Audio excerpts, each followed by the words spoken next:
Guys, so it's been days of hell with this car. It's been on the jack stands for maybe 4 days, and I figured out what the heck's been wrong. First, when I first got it on the jacks, was taking the axles out, taking the tires off, taking rotors out of the way. And here's the axle sitting right here. There's the transmission. There's the jack stands that we put on the frames. The axle on this side, this is a 32 size right here for the inside axle, which I had to take that off in order to pop out the axle on this side, the CV axle. And then yeah, so I've spent 2.5, 3 days wiggling this transmission.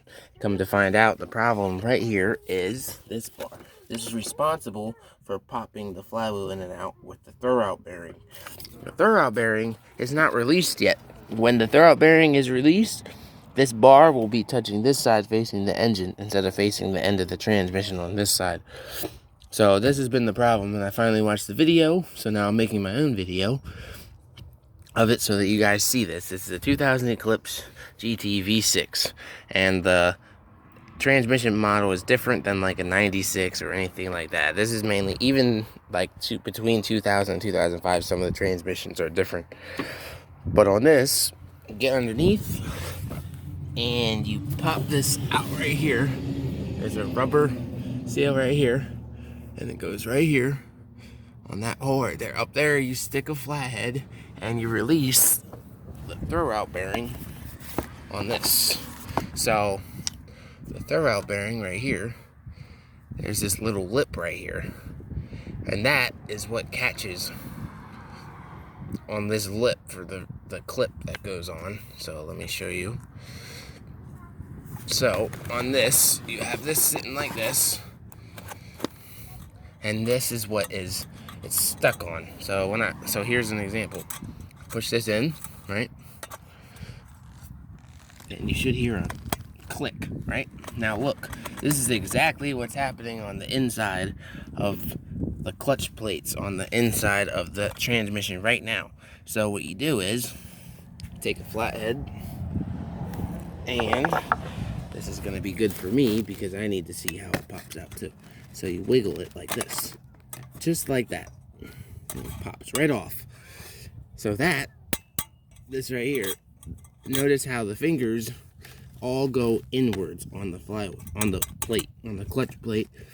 That's why it is a pull, not a push on the flywheel. It pulls in. So that bar I showed you over here is responsible for pushing it. Now this, obviously you want this.